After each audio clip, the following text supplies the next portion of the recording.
Hi, my name is Madison. I'm one of the EMT cardiacs here at the Harmony Fire Department. And I'm Justin. I am an EMS captain here and a paramedic at the Harmony Fire Department as well. Today we wanted to talk to you about the application of tourniquets, and we're going to be demoing two of the tourniquets we have on our trucks.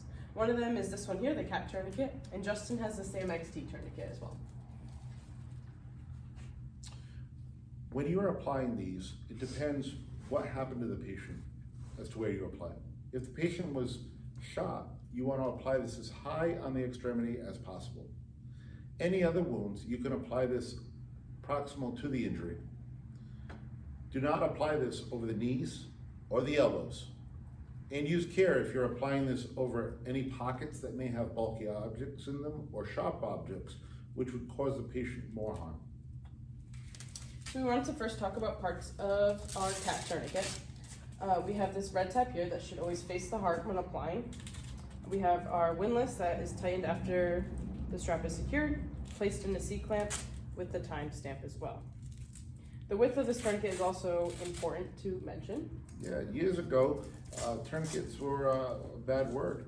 The width of them wasn't as wide, so it caused tissue necrosis and it would cause muscular death.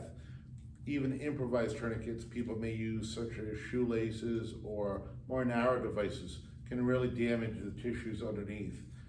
However, these tourniquets can remain on for several hours without causing damage to the limb. Exactly. So to put it on, we're going to place it over the injured extremity and then secure this as tight as we possibly can, wrapping around the Velcro. Then we're going to tighten the windlass until all distal pulses are occluded in your extremity, secure it in the C-clamp, place the Velcro over, and then time stamp it as well. It's very important that you occlude the distal pulses. When you apply a tourniquet, it first cuts off circulation through the venous system, and the arteries are still pumping blood to the extremity at a high pressure. If you don't occlude arterial circulation, the extremity will still continue to fill with blood, and that blood will not be able to be evacuated via the venous system and will cause increased swelling, edema, maybe tissue necrosis, and it may make them bleed more. So the next device we want to talk about is the CMXT, and this is a little bit different than the combat application tourniquet. It still has a windlass, it still has a C-clamp that holds the windlass, but it has this aperture with the two holes doubled up in the band that will catch up on this device, much like the CM pelvic binder. So, Maddie, you want to put that on? Yes.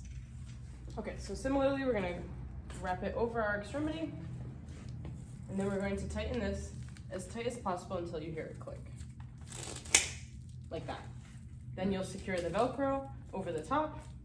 Again, spin the windlass until distal pulses are occluded, and then Velcro it in place. Be sure to put the time on the tourniquet, as that's important. Also, be sure to alert other professionals at the hospital.